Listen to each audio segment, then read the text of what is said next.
3 एका 3, 3 छक्का 18 हे 1830 उत्तर आहे. आता हेच जर विचारलं तुम्हाला 1 ते 60 पर्यंतच्या सर्व सम संख्यांची बेरीज असा जर प्रश्न विचारला तर आपल्याला काय करायचं? 1 ते 60 मध्ये किती ह्या संख्या असतील? सर्व संख्यांची सर्व विषम संख्यांची बेरीज घेतो. विषम संख्यांची बेरीज सर्व विषम संख्यांची. तर 1 ते 60 मध्ये किती सर्व विषम संख्या किती असणार? आपल्याला असणार आहे 30 विषम संख्या असणार आहे ना. विषम संख्या प्रत्येक 2 नंतर येणार. तर एकूण किती संख्या असतील विषम संख्या 30. मग मग काय करायचं? 30 चा वर्ग करायचा. 30 चा वर्ग म्हणजे 30 गुणिले 30 उत्तर किती येते? 900. ठीक आहे. 1 ते 60 पर्यंत सर्व विषम संख्यांची बेरीज आपल्याला येईल 300. त्याचप्रमाणे समजा आपल्याला 1 ते 70 पर्यंतच्या सर्व विषम संख्यांची बेरीज विचारली. आता आपण ह्याचाच जर आपण असा प्रश्न घेतला की सर्व समसंख्यांची जर बेरीज काढायची असेल तर मग आपण कसं काढू? ठीक आहे. याच्या जागी आपल्याला विषमच्या जागी सम दिलं सर्व समजा. तर समसंख्या किती असणार? समसंख्या पण 30च असतात. मग 30 ला 30 न गुणायचं का? जसं आपण विषम संख्येचं गुणलं तसं नाही. 30च्या पुढची संख्या घ्यायची. ही समसंख्यांची जर बेरीज करायची असेल 30च्या पुढची संख्या आहे 31. ह्या दोघांचा गुणाकार करायचा. हा 1 शून्य जसा तसा 3 गुणिले 1 3 आणि 3 त्रिक 9. तुम्ही नॉर्मली गुणाकार करा. 31 गुणिले 30 त्याचं उत्तर तुम्हाला 390च भेटून जाईल. ठीक आहे. पुढचा प्रश्न घेऊ.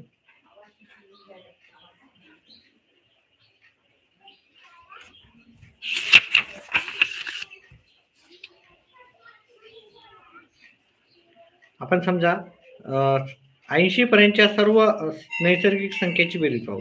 नैसर्गिक 1 ते 80 पर्यंतच्या सर्व नैसर्गिक संख्यांची बेरीज. आता मी थोडं शॉर्ट फॉर्म मध्ये लिहितो. संख्यांची बेरीज जर काढायची असेल तर मग आपल्याला कसं काढता येईल? काय करायचं आपल्याला? सर्व नैसर्गिक संख्यांची बेरीज काढायची असेल तर 80च्या पुढची संख्या 81 त्याला 2 न भागायचं आपल्याला. मग काय होईल? याला 2 न भागितलं इथे 40 येईल. 40 गुणिले 81 आपण 81 गुणिले 40 केले. 0 0 येईल. 4 1 4 4 8 32. आता हे सगळ्यांची बेरीज जर आपण केली 0 4 2 3 आपल्या 3240 असा उत्तर आपल्याला भेटून जाईल. आता इथे आपण 1 ते 80 पर्यंतच्या सर्व संख्यांची बेरीज घेतली आहे की नाही? तर आपण त्याचप्रमाणे विषम संख्यांची बेरीज पाहू. 1 ते 80 मध्ये विषम संख्यांची बेरीज आणि समसंख्यांची पण बेरीज घेऊ. समसंख्यांची बेरीज. जर तुम्हाला ह्या सगळ्या गोष्टी माहीत असल्या तर आपल्याला नैसर्गिक संख्यावरच्या बरेचसे प्रश्न काय होतील? सोपे जातील. ठीक आहे. आता 1 ते 80 मध्ये एकूण संख्या किती असतील? विषम संख्या 40 असतील आणि समसंख्या पण 40 असतील. मग विषम संख्या काढताना आपल्याला 40 गुणिले 40 करायचं आहे आणि समसंख्यांची बेरीज करताना 40 घ्यायचे. 40च्या पुढची संख्या घ्यायची. 80 संख्येमध्ये 40 विषम संख्या असतील, 40 समसंख्या असतील. ठीक आहे. आणि समसंख्या काढायची असेल तर समसंख्येला याला 40 गुणिले 40 ते 40 गुणिले 41. आता याचं उत्तर काढलं तुम्ही इथं 1600 आणि हे किती येणार? आपल्याला याचा गुणाकार जर तुम्ही केला तर ते 1640 येईल. ठीक आहे. आता याच्यावर वेगवेगळ्या प्रकारचे प्रश्न तुम्हाला विचारले जातील. जसा प्रश्न विचारला त्यानुसार आपल्याला उत्तर करायचे. म्हणजे हे एकंदरीत तुमचं उत्तर तुम्हाला ह्या संख्या काढता आल्या तर मग तुम्हाला उत्तर सोपे जाणार. चला अजून पुढचा प्रश्न घेऊ. 90 पर्यंतच्या घेऊ. 90 पर्यंतच्या 1 ते 90 पर्यंतच्या सर्व नैसर्गिक संख्यांची बेरीज. मग काय करावं लागेल आपल्याला? 1 ते 90 पर्यंतच्या सर्व नैसर्गिक संख्यांची बेरीज म्हणजे 90 गुणिले त्याच्या पुढची संख्या 91. ठीक आहे. त्यात लागून यायचं भागायचं 2 ना.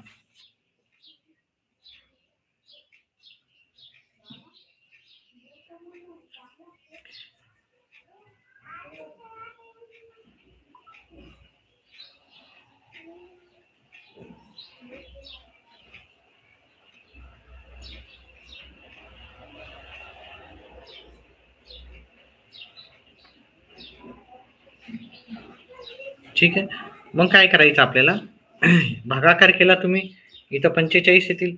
हे 45 गुणिले 91 केलं. 45 गुणिले 91 केलं तर इथं गुणाकार करायचा. 91 गुणिले 45.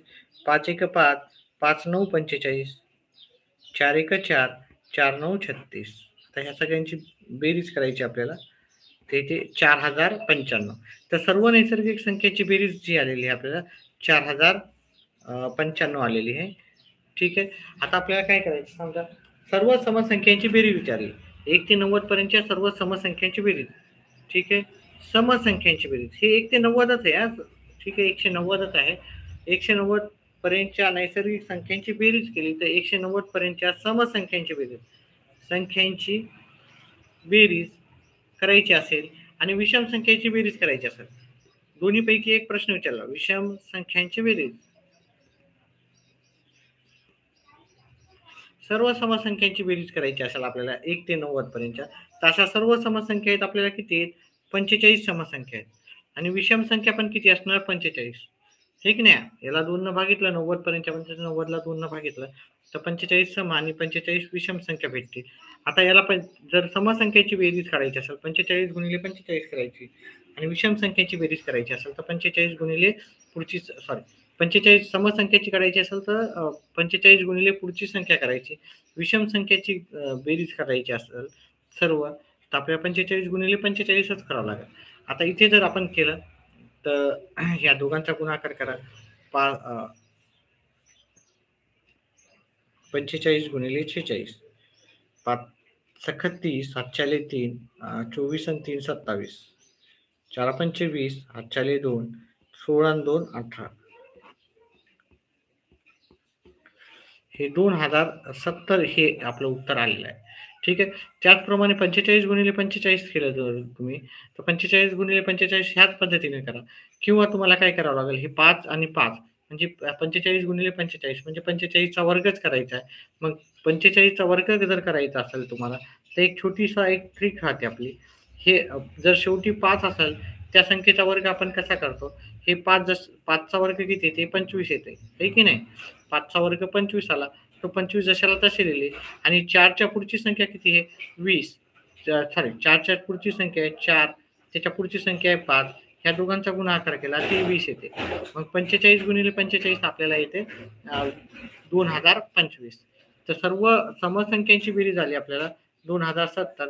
त्याचप्रमाणे सर्व विषम संख्येची बेरीज आली आपल्याला 2025. म्हणजे अशावर मग याच्यावर आधारित मग तुम्हाला प्रश्न येतात ते तुम्हाला करावं लागणार आहे. ठीक आहे. पुढचा जर आपण प्रश्न पाहिला समसंख्या आणि विषम संख्या. समजा आपल्याला सर्व 1 ते 150 पर्यंतच्या 140 पर्यंतच्या घेऊ आपण 140 पर्यंतच्या सर्व नैसर्गिक संख्येची बेरीज विचारली. सर्व नैसर्गिक संख्यांची बेरीज विचारली. आपण हे तर करणारच आहे सर्व नैसर्गिक संख्यांची बेरीज. त्याचप्रमाणे सर्व समसंख्या आणि सर्व विषम संख्येची पण बेरीज करणार. तर सर्व नैसर्गिक संख्येची बेरीज विचारली. 140 घ्यायचे.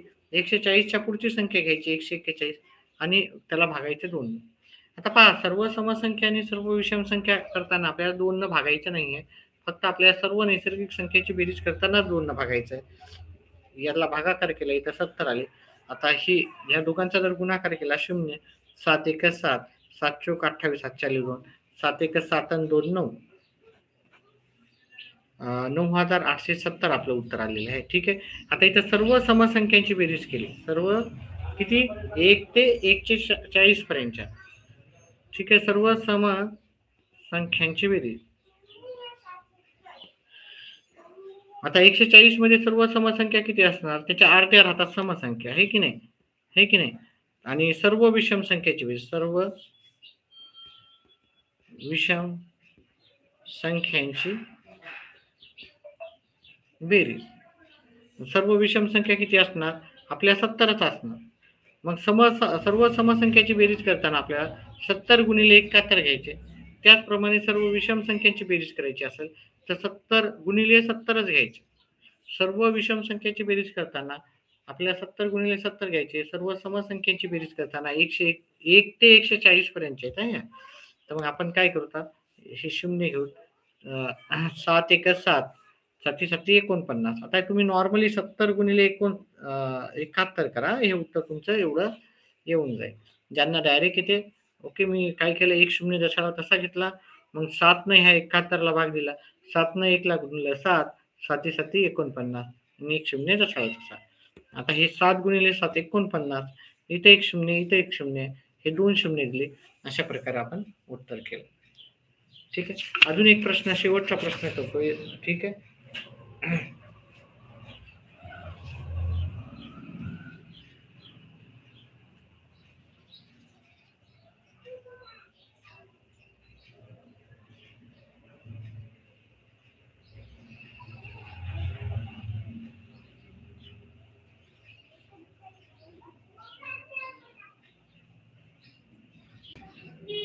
चला, आता आपण घेऊ का 1 ते 120 पर्यंतच्या सर्व नैसर्गिक संख्यांची बेरीज विचारली आपल्याला. तर कसं करायचं? तर सर्व नैसर्गिक संख्येची बेरीज करायची असेल 1 ते 120 पर्यंतच्या, तर मग काय करायचं, 120 घ्यायचे, त्याच्या पुढची संख्या घ्यायची 121, त्याला भागायचं 2 न. याला भागितलं तर याला 60 येते. 120 ला 2 न भागितलं तर, आणि 60 गुणिले 121 केलं. एक शून्य आहे तर एक शून्य जसा तसा लिहिला. ठीक आहे. तुम्हाला जर येत नसेल तर हे डायरेक्ट तर असा गुणाकार करू शकता. इथे एक शून्य आहे गुणाकारात, तर एक शून्य लिहिला. आता या 6 ने 101 ला मी गुणाकार देतो. 6 1 6, 6 दोन्ही 12, हातचाला 1. ठीक आहे. 6 1 6 आणि 1 7 उत्तर येते. मग सर्व 1 ते 120 पर्यंतच्या सर्व नैसर्गिक संख्येची बेरीज आपल्याला आलेली आहे. त्याचप्रमाणे आपण 1 ते 120 पर्यंतच्या सर्व समसंख्यांची बेरीज करू. सर्व समसंख्यांची जर बेरीज केली आपण, तर काय येणार आपल्याला, एकूण संख्या किती 120 मध्ये सर्व समसंख्या आहे 60, त्याच्या अर्धे केले की 60 समसंख्या येतात, आहे की नाही. आणि समसंख्याची बेरीज करायची तर याच्या पुढच्या संख्येनं आपल्याला 60 आली, 60च्या पुढच्या संख्येनं आपल्याला गुणायचं आहे. खाली भागाकार करायचा नाही, भागिले काही करायचं आपल्याला नाही, ह्या संख्या घ्यायच्या. ठीक आहे. तर 1 शून्य हे गुणाकारामध्ये, तर शून्य जशाला तसा लिहू. 2 असले शून्य तर 2 जशाला तसा लिहू. आणि 6 1 6 या संख्येला गुणलं, 6 6 36. तुम्हाला जर असा गुणाकार येत नसेल तर 61 गुणिले 60 करा. तुमचं उत्तर हेच येऊन जाईल. त्याच्यानंतर जसं सर्व समसंख्येची केली, सर्व विषम संख्येची बेरीज करू. सर्व विषम संख्यांची बेरीज किती मध्ये, 1 ते 120 मधल्या सर्व विषम संख्यांची बेरीज. हे जर आपण बेरीज केली तर आपल्याला काय करावं लागेल, 60 गुणिले 60 करावं लागेल. सर्व विषम संख्या किती आहेत आपल्या, 60 संख्या आहे. विषम संख्येची म्हटलं तर जी संख्या आहे त्याच संख्येनं त्या संख्येला गुणायचं. मग हे येतं आपलं उत्तर 3600. ठीक आहे. तर याच्यावर आधारित आपण संख्या हे पाहिलेत. आता दुसरे वेगवेगळे प्रश्न कसे येतात त्याच्यावर पण आधारित आपण काही प्रश्न पाहू. ठीक आहे.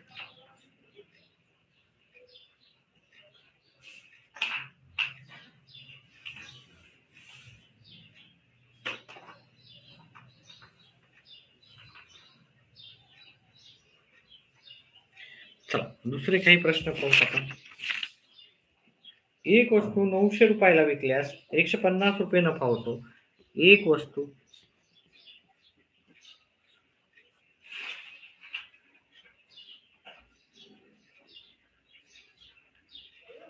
एक वस्तू 900 रुपयांना विकल्यास 150 रुपये नफा होतो, तर शेकडा नफा काढायचा. शेकडा नफा किती, असा आपल्याला प्रश्न विचारला. तर आपण काय करायचं, हा नफा किती झाला ते काढायचा. ठीक आहे. ते नफा झाला 150. किती पैकी झाला आपल्याला? पहा इथं विक्री किंमत दिलेली आहे, आपल्याला खरेदी किंमत पाहिजे राहते. तर आपल्याला खरेदी किंमत आपल्याला पहिले काढावं लागेल. पहिले काय काढावं लागेल? खरेदी किंमत. नाहीतर तुम्ही भागाकार 900 ने करसाल, उत्तर चुकून जाते. खरेदी किंमत काय असेल? किंमत आपल्याला 900 मधून ओके विक्री किंमत वजा विक्री वजा नफा ही आपल्याला खरेदी किंमत येईल. विक्री किती आहे? 900. खरेदी 150 सॉरी नफा 50 झाला, म्हणजे त्याला ती वस्तू 750 रुपयाला त्याला भेटली होती आणि त्यानं 150 रुपये नफा झाल्यावर त्यानं 900ला विकली होती. असं एकंदरीत गणित आहे. आता आपल्याला शेकडा नफा काढायचा असा शेकडा नफा, तर इथे मी तुम्हाला सूत्र सांगतो. नफा भागिले खरेदी किंमत गुणिले 100. नफा किती आहे तुमचा? 150. खरेदी किंमत किती आहे तुमची? 750 गुणिले 100 करा, हे की नाही? आता इथलचा 1 शून्य गेला, इथलचा 1 गेला. 15 1 15, 15 5 6 75. या 100ला 5 न भागा, उत्तर येते तुमचं 20%. चला, अशा प्रकारेच आपण काय करतो, अजून काही प्रश्न घेऊ जे की परीक्षेला विचारले जाऊ शकतात.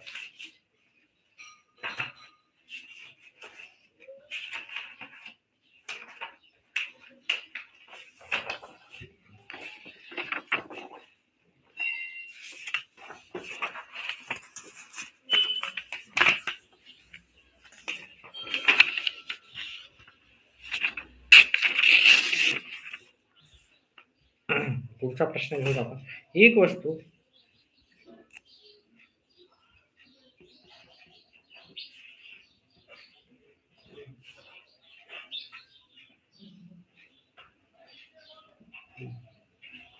$2,500 विकल्याने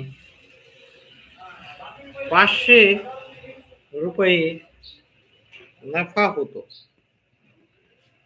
तर शेकडा नफा किती? मग आपल्याला पहिले खरेदी किंमत काढावं लागेल. खरेदी किंमत काढलं तरच आपल्याला त्याचं उत्तर काढायचं. ठीक आहे. तर खरेदी किंमत आपल्याला पहिले काढायची. खरेदी किंमत कधी पण तुम्हाला जर नफा किंवा तोटा दिला असेल आणि आपल्याला शेकडी वारी काढायचं असेल, तर तुम्हाला त्याची खरेदी किंमत काढणं गरजेचं आहे. ठीक आहे. तर खरेदी किंमत काय येणार? आपण विकलं 2,500ला, 500 रुपये नफा झाला, म्हणजे आपण खरेदी केलता 2,000ला. 2,000ला खरेदी करून आपण 2,500ला विकलं, म्हणजेच आपल्याला 500 रुपये नफा झाला. हे तर झालं आपल्याला खरेदी किंमत निघाली. तर शेकडा नफा आपला नफा शेकडा नफा बरोबर, किंवा पर्सेंटेज नफा आहे की नाही? नफ्याचं टक्केवारी काढा म्हणले, तर किती टक्केवारी आहे? ठीक आहे.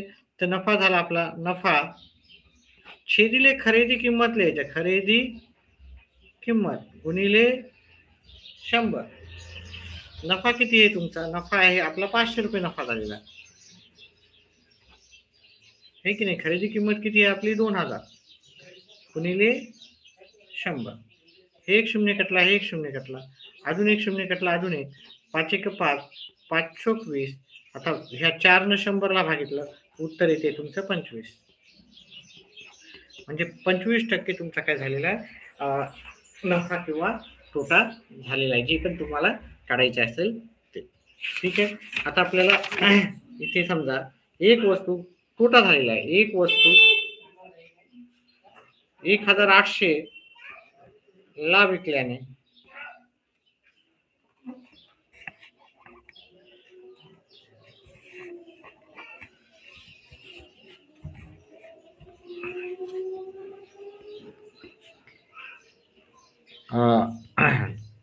$200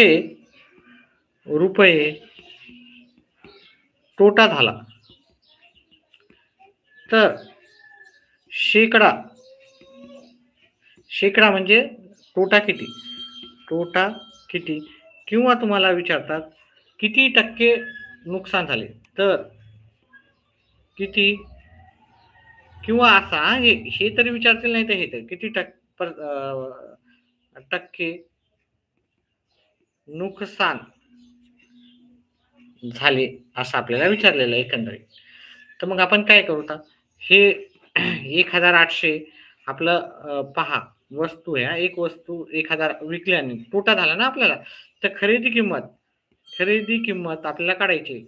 नेहमी आपण जे नफा किंवा तोटा त्याची टक्केवारी काढतो ती खरेदी किंमतीवर. तर तोटा झाला तर आपल्याला मिळवावं लागते. विक्री वजा तोटा. तर विक्री ही आपल्याला 1000 सॉरी अधिक येते अधिक 800 आणि तोटा झाला 200. मग आपल्याला विक्री किंमत आहे 2000. विक्री किंमत ही 2000 आलेली आहे. आता आपल्याला काय करायचं, शेकडा तोटा काढायचा. शेकडा तोटा किंवा आपल्याला तो तोटा टक्केवारी काढायची. शेकडा किती टक्केवारी आपला तोटा झालेला. तर मग काय करायचं आपल्याला, तोटा म्हणजे नुकसान, कुठे नुकसान म्हणतील कुठे तोटा म्हणतील, भागिले खरेदी किंमत गुणिले 100. तोटा आपल्याला 200 झालेला आहे, खरेदी किंमत आपली 2000 आहे, गुणिले 100. हा एक शून्य गेला, हा एक शून्य गेला, हे 200 ला 200 कटून गेले, उरले फक्त 10. आपल्याला 10% शेकडा 10% आपला नुकसान झालेलं आहे. ठीक आहे, अजून थोडा वेळ घेऊत आपण ह्या प्रकारचे प्रश्न.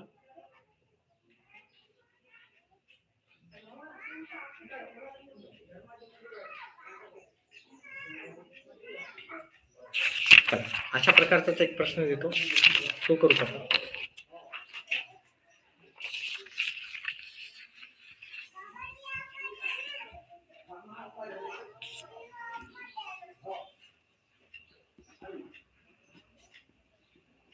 एक वस्तू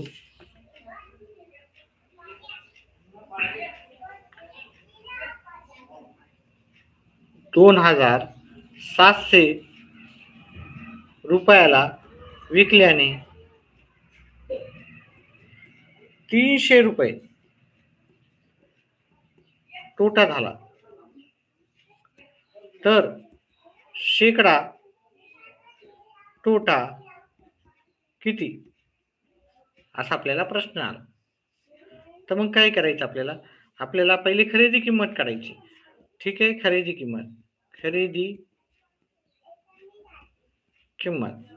किंमत किती आहे आपल्याला ते काय करावं लागेल. तोटा झाला तर आपल्याला काय करावं लागेल, विक्रीमध्ये आपण प्लस करावं लागेल. विक्रीमध्ये काय करावं लागेल, प्लस आपल्याला हे तोटा करावं लागेल. तोटा किंवा नुकसान झालं ते विक्रीमध्ये ऍड करतो, म्हणजे आपल्याला खरेदी किंमत मिळते.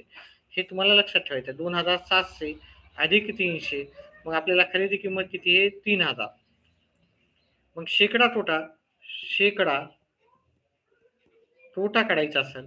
ठीक आहे, तोटा भागिले खरेदी किंमत गुणिले 100. तोटा झाला आपला 300, आपली खरेदी किंमत आहे 3000, गुणिले 100. काटाकाटी करायची आपल्याला. हा एक शून्य गेला, हा एक शून्य, हे 300 गेले, हे 300. आपलं उत्तर आलं 10%. इथे पण 10% आले. अशा प्रकारे आपल्याला उत्तर करायचे. ठीक आहे, पुढचा प्रश्न घेऊत आपण.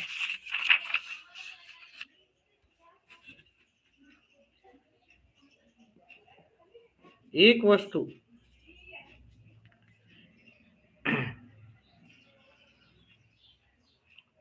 2400 रुपयाला विकल्याने 400 रुपये नफा झाला, तर शेकडा नफा काढा. शेकडा नफा किती, असा प्रश्न विचारला. ठीक आहे, मग आपण काय घेऊ, नफा बरोबर किंवा आपल्याला खरेदी किंमत काढायची. खरेदी किंमत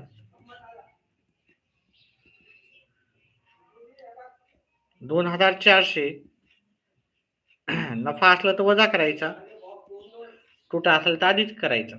तर हे ते तुम्हाला 2000 खरेदी किंमत. आता खरेदी किंमतीवर आपल्याला शेकडा काय करायचा, नफा काढायचा. शेकडा नफा बरोबर नफा भागिले खरेदी किंमत गुणिले 100. मग काय करायचा, नफा जो आपला आलेला आहे, नफा किती झालेला आहे आपल्या इथं, 400 रुपये नफा झालेला आहे. आणि खरेदी किंमत किती होती आपली 2000. 2000 आपण कॅल्क्युलेट केलेली. गुणिले 100 करायची. हा एक शून्य गेला, हा एक गेला, अजून एक शून्य गेला, अजून एक शून्य गेला. 20 एका 20, 20 दोन्ही 40 आणि हा शून्य जसाला तसा. म्हणजे आपल्याला किती नफा झालेला? 20% नफा झालेला आहे. चल पुढचा प्रश्न करूत आपण.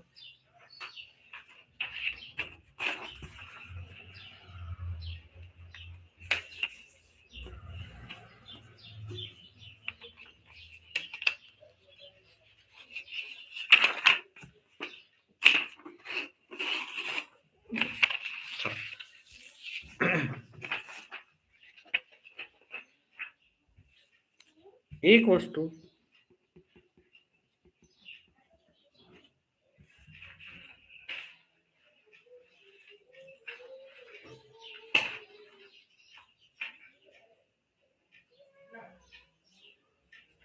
एक वस्तू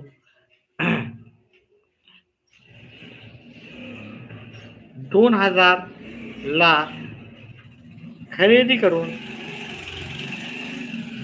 2500 ला विकली तर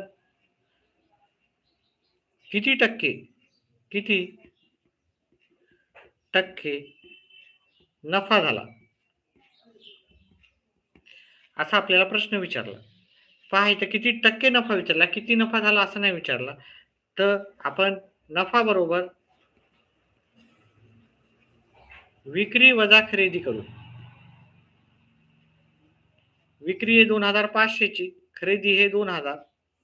मग नफा किती झाला आपला? 500 रुपये नफा झाला. आता 500 रुपये नफा झालेला आहे आपल्याला. आता शेकडा नफा आपण काढू. शेकडा नफा काढायचा आहे आपल्याला. ठीक आहे. ओके. तर नफा याचं सूत्र आहे नफा भागिले खरेदी किंमत, विक्री किंमत नाही, खरेदी किंमत गुणिले 100. नफा आहे 500, खरेदी किंमत आहे आपली 2000 गुणिले 100. मग इथं 2 झिरो गेले, इथलचे 2 झिरो गेले, अजून एक झिरो गेला, अजून एक झिरो गेला. 2 न 50 ला भागितलं उत्तर येते 25. मग आपल्याला किती उत्तर आलं? 25% उत्तर आलेलं आहे. पुढचा प्रश्न घेऊत आपण. एक वस्तू 40,000 ला खरेदी करून 46,000 ला विकली तर शेकडा नफा किंवा तोटा किती? शेकडा म्हणजेच टक्के.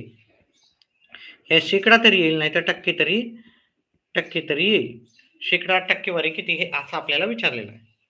तर समजा आपण 40 ला विकले, 46 ला खरेदी करून 46 ला विकलं म्हणजे आपल्याला शेकडा आपल्याला पहिले नफा काढावा लागेल. नफा बरोबर विक्री वजा खरेदी. विक्री आपण 46,000 ला केली, खरेदी आपण 40,000 ला केलेली आहे. ह्या दोघांची वजाबाकी केली तर आपल्याला उत्तर येते 6,000. आता हे 6,000 जे आलेलं आहे आपलं, ठीक आहे. शेकडा नफा काढायचा. शेकडा नफा बरोबर काय करू? नफा भागिले खरेदी किंमत. इथे खरेदी किंमतच लिहायचा, खरेदी किंमत गुणिले 100. नफा किती झालेला आहे आपल्याला? 6,000. खरेदी किंमत किती आहे? 40,000 गुणिले 100. आता हे शून्य शून्य कट करू. अंशाला आणि छेदाला जे शून्य आहे ते कट करू. हा शून्य गेला, हा एक शून्य गेला, अजून एक गेला, अजून एक गेला, अजून एक शून्य गेला, अजून एक गेला, अजून एक गेला, अजून एक. 60 भागिले आपल्याला 4 असं उरलेलं आहे. याचा भागाकार करा तुम्ही. 4 एक 4 उरले 2 शून्य. 4 पंचे 20. ठीक आहे. आपल्याला 15% नफा झालेला आहे. 15% नफा आपण लिहायचा. चला पुढचा प्रश्न घेऊ आपण.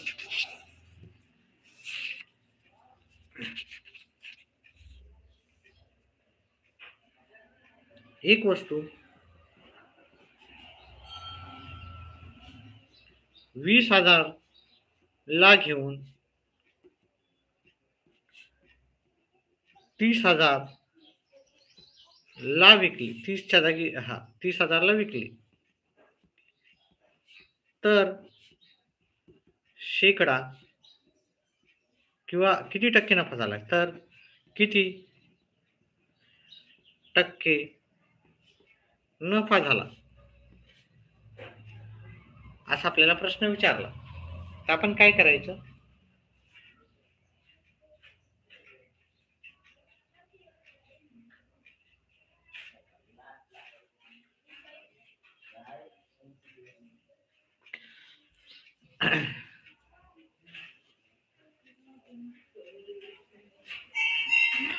आपण पहिली काय करू, नफा बरोबर विक्री वजा खरेदी करू. विक्री किती आहे आपली, इथं 30,000 ला विक्री केली, खरेदी किती आहे 20,000, नफा किती झाला आपला 10,000 नफा झाला, हे की नाही. मग आपण काय करू, शेकडा नफा, नफ्याची टक्केवारी,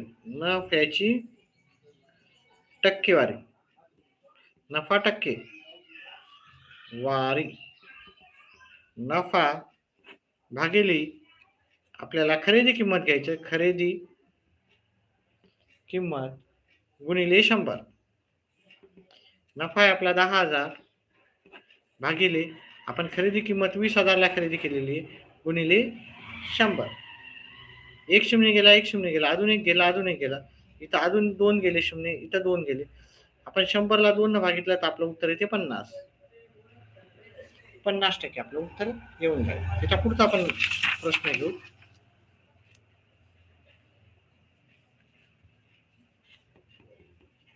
एक वस्तू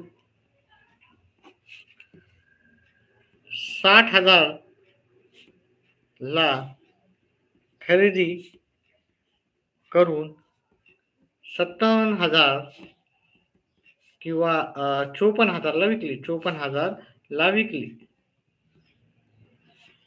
तर शेकडा नफा किंवा तोटा किती.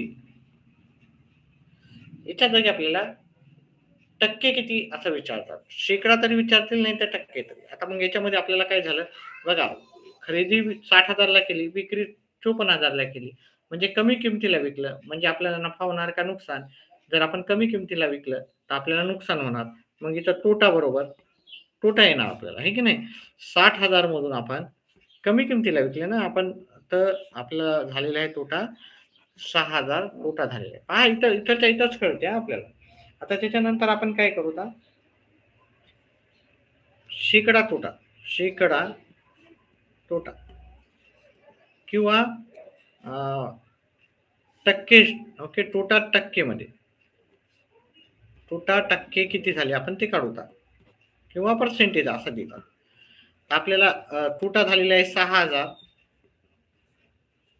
भागिले खरेदी किंमत करायची 60,000 गुणिले 100 करायची.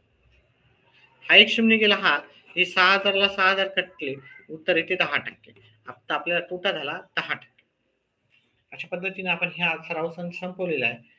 व्हिडिओ आवडल्यास हे नफ्या तोट्यावरचे आणि बाकीचे प्रश्न आपण संपवलेले आहेत. तर व्हिडिओ आवडल्यास व्हिडिओला लाईक, चॅनलला सबस्क्राईब करा. आपले येणारे व्हिडिओ पाहत जा. व्हिडिओ पाहिल्याबद्दल धन्यवाद.